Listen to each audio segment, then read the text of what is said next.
Assalamualaikum warahmatullahi wabarakatuh. Selamat siang semuanya. Sebelumnya, saya ucapkan terima kasih kepada Bapak Ferdi selaku dosen pengampu mata kuliah Bahasa Indonesia dan teman-teman yang sudah menyempatkan waktunya untuk menonton video kami.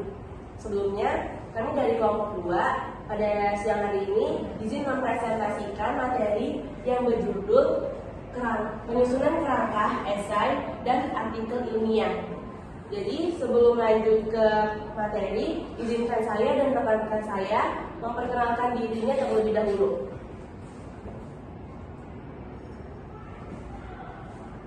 Perkenalkan, nama saya Farah Fauzia selaku moderator dan rekan saya.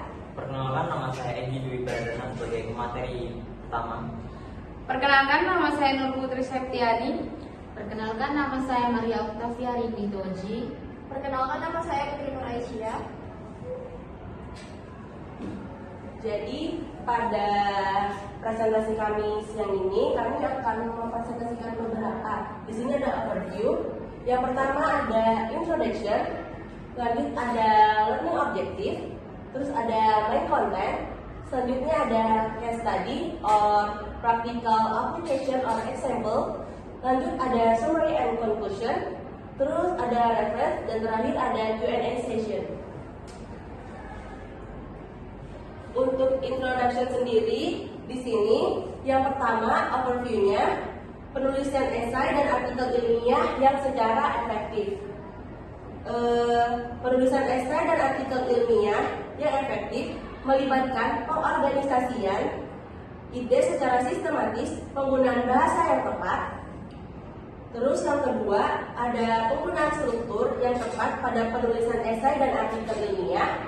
Dan yang terakhir, yang ketiga, ada penulisan esai dan artikel ilmiah.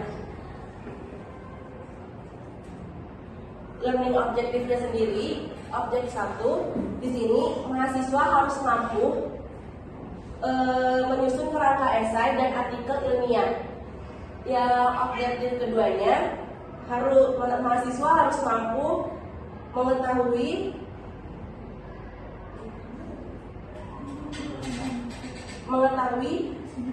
teknik dalam menerapkan penyusunan kerangka esai dan artikel ilmiah.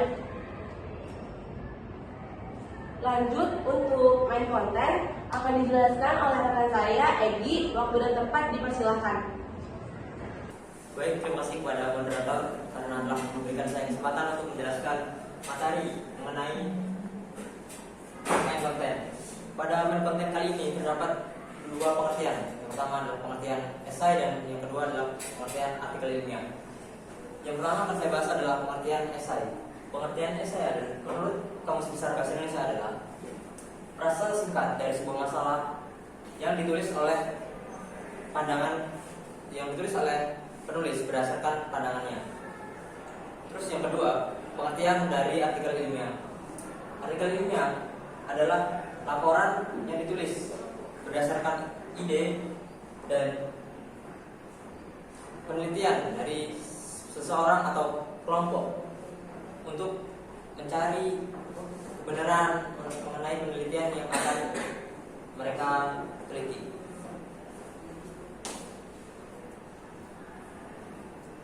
Baik, yang kedua, esai memiliki beberapa struktur, yaitu yang pertama ada introduction.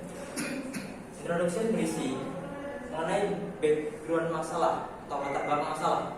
Terus yang kedua ada objektif dan tujuannya. Terus yang kedua ada isi. Isi berisi argumen dan analisis penulis serta contoh yang mendukung argumen utama. Yang ketiga ada kesimpulan. Kesimpulan adalah ringkasan mengenai apa yang sudah kita teliti mengenai esai tersebut.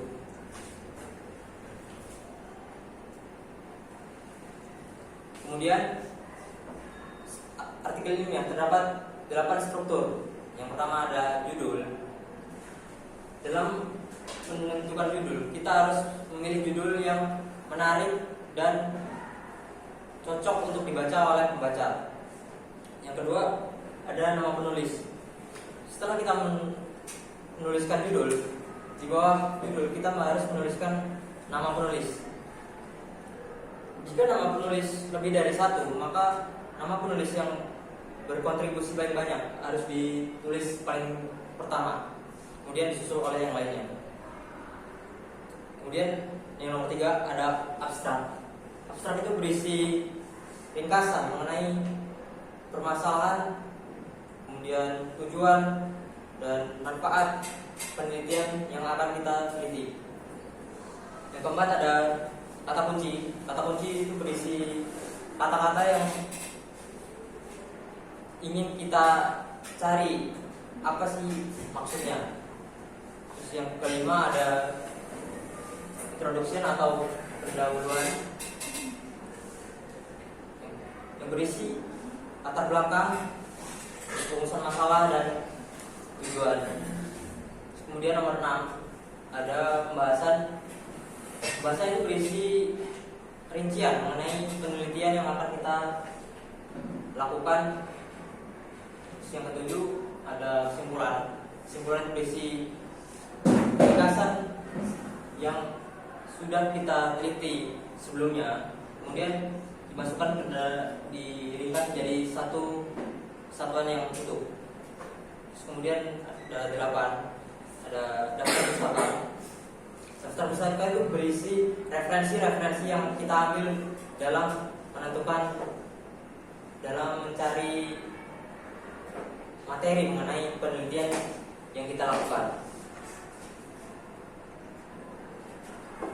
Baik, sekian materi yang dapat saya sampaikan. Saya kembalikan ke moderator. Baik, terima kasih kepada rekan saya Edi. Untuk materi selanjutnya akan dijelaskan oleh rekan saya Maria. Waktu yang tepat dipersilakan. Terima kasih moderator atas waktu dan kesempatan yang telah diberikan. Baik, saya akan menjelaskan teknik sitasi sesuai pedoman.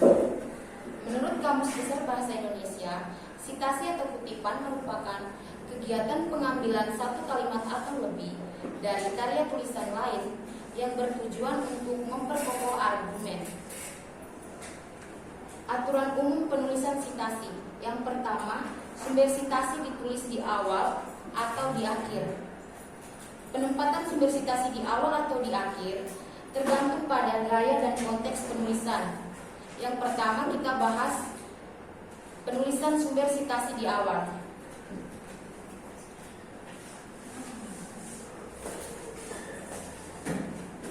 Sumber sitasi di awal ditulis sebelum informasi atau kutipan.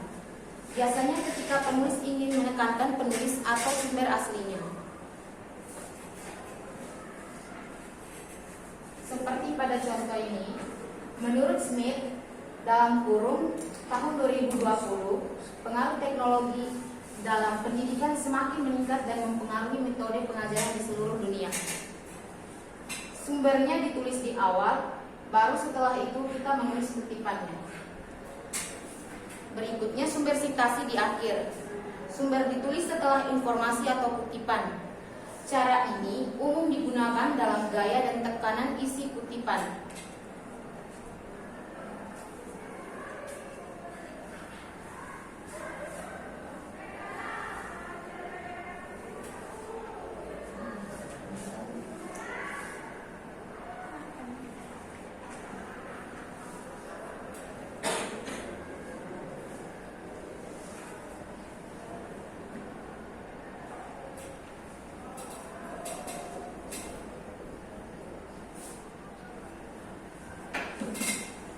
Contohnya dapat kita lihat. Yang pertama kita menulis kutipannya dan dilanjutkan dengan sumbernya di akhir. Yang kedua, penulisan sitasi dilakukan dengan metode author date. Penulisan sitasi dilakukan dengan metode author date adalah gaya di mana nama penulis dan tahun publikasi disebutkan langsung setelah pernyataan yang dirujuk. Cara penulisan dengan metode author date, format, nama penulis dan tahun. Jika nama penulis disebutkan dalam teks, cukup tambahkan tahunnya dalam tanda kurung. Yang ketiga, jika penulis lebih dari 2 orang, maka yang dituliskan hanya nama penulis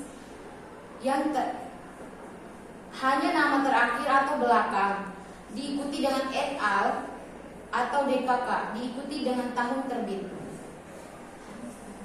Yang keempat, semua sitasi yang dituliskan di naskah wajib dituliskan pada daftar pustaka atau bibliografi.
Dapat kita lihat cara penulisan daftar pustakanya. Yang pertama kita menulis sumbernya, baru kutipannya, setelah itu baru penerbitnya. Saya kembalikan ke moderator. Baik, terima kasih kepada rekan saya Maria. Untuk materi selanjutnya akan dijelaskan oleh rekan saya Putri. Untuk Putri, waktu dan tempat dipersilakan.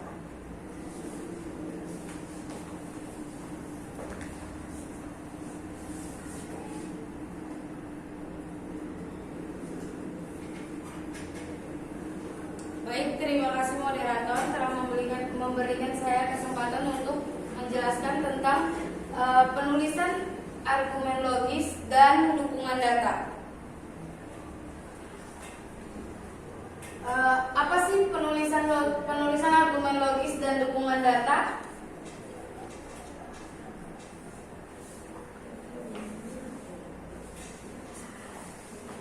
Penulisan argumen logis dan dukungan data yaitu dalam penulisan esai dan artikel ilmiah, kemampuan menyusun argumen logis yang didukung oleh data yang valid menjadi aspek penting untuk membangun suatu kredibilitas dan kepercayaan pembaca. Argumen logis juga membantu mengidentifikasi ide utama secara terstruktur. Sementara data yang relevan memperkuat klaim yang disampaikan secara tertulis. Paduan untuk menyusun argumen logis yang kuat terdiri dari 6. Yang pertama, pilihlah topik yang relevan. Apa yang dimaksud dengan pilihlah topik yang relevan, yaitu pilih topik yang akan dibahas, lalu tentukan topik yang memiliki referensi dan memiliki kepentingan. Yang kedua itu tentukan klaim utama. Apa yang dimaksud dengan tentukan klaim utama, yaitu buat klaim yang jelas dan spesifik. Klaim ini menjadi pernyataan dan pembahasan yang akan kalian bahas. Yang ketiga, penggunaan struktur yang jelas. Penggunaan struktur yang jelas ini terdiri dari 3. Yang pertama pendahuluan, yang kedua argumentasi, yang ketiga dukungan data. Yang keempat, sertakan bukti yang relevan. Sertakan bukti yang relevan ini berupa yang pertama statistik dari sumber terpercaya. Yang kedua, hasil penelitian yang relevan. Yang ketiga, kasus nyata atau contoh yang mendukung klaim. Yang kelima, antisipasi dan tanggapi penentangan. Apa sih maksud dari antisipasi dan tanggapi penentangan? Yaitu pertimbangan argumen yang mungkin muncul dari pihak yang berserbangan.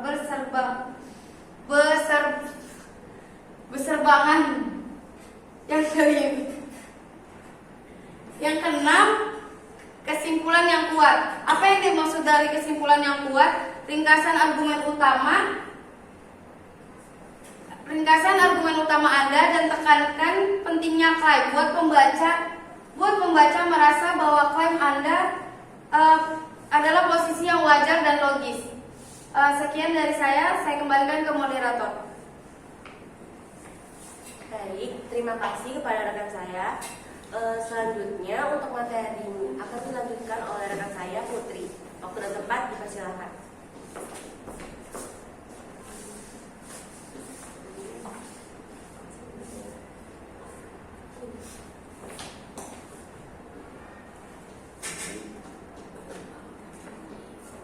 Sebelumnya terima kasih moderator atas waktu dan kesempatannya. Di sini saya akan menjelaskan mengenai revisi untuk meningkatkan kualitas penulisan. Proses revisi sendiri bertujuan untuk memperbaiki, menyempurnakan, dan mengoptimalkan konten serta struktur penulisan agar lebih jelas, logis, dan sesuai dengan tujuan penulisan.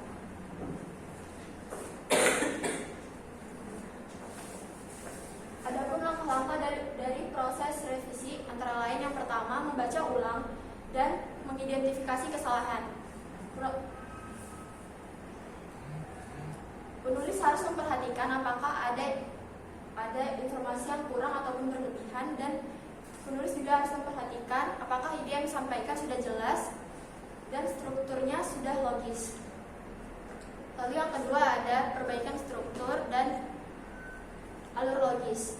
Setelah membaca ulang, fokus revisi selanjutnya adalah memperbaiki struktur dan alur logis tulisan. Terus yang ketiga ada memeriksa koherensi dan kohesi. Gunakan kata penghubung yang tepat agar transisi antar paragraf terasa alami dan alur pemikiran mudah dipahami. Lalu yang keempat ada penguatan argumen dengan data dan referensi. Pastikan setiap argumen didukung oleh bukti yang valid dan tambahkan referensi tambahan jika diperlukan. Lalu yang kelima ada memperbaiki gaya bahasa dan konsistensi penulisan. Pastikan gaya bahasa yang digunakan sesuai dengan jenis tulisan dan konsistensi dalam penulisan. Lalu yang keenam ada pengecekan tata bahasa, pengejaan, dan tanda baca. Pastikan tidak ada kesalahan ketik ataupun kesalahan tata bahasa agar profesionalisme tidak berkurang dan kredibilitas tulisan. Lalu yang ketujuh ada melakukan revisi berulang. Ini membantu memastikan semua elemen tulisan sudah optimal sebelum diterbitkan. Lalu yang kedelapan ada meminta masukan dari pembaca lain. Ini membantu mengidentifikasi area yang mungkin masih perlu diperbaiki. Lalu selanjutnya ada contohnya, yaitu latar belakang seorang mahasiswa pendidikan diminta untuk membuat esai tentang pentingnya pendidikan karakter di sekolah dasar. Mahasiswa tersebut menyadari bahwa topik ini sangat luas dan memiliki banyak aspek yang bisa dibahas, mulai dari definisi pendidikan karakter, pentingnya pendidikan karakter dalam pembentukan moral, hingga metode pengajaran yang dapat diterapkan di tingkat sekolah dasar. Lalu ada tantangannya. Tantangannya yaitu mahasiswa mengalami kesulitan dalam menentukan fokus utama esai karena banyak ide yang muncul terkait topik tersebut. Selain itu, ia belum memiliki kerangka yang jelas sehingga merasa kebingungan dalam mengatur alur tulisan. Solusinya yaitu dengan cara menyusun kerangka sebagai panduan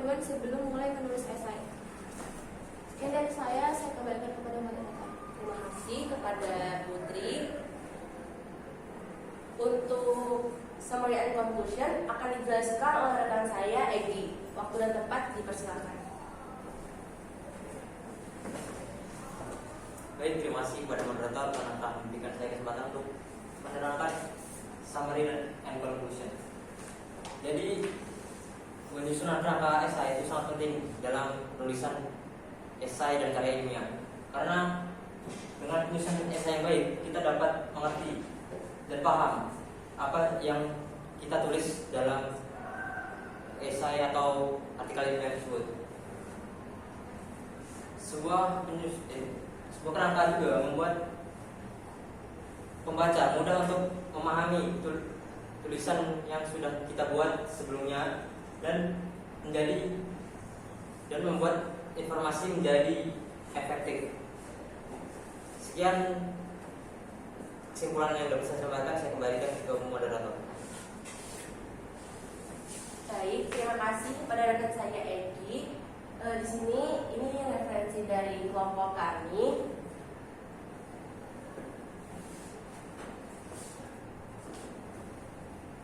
Baik, kita udah di penghujung presentasi untuk kelompok 2. Kurang dan lebihnya mohon dimaafkan. Wassalamualaikum warahmatullahi wabarakatuh.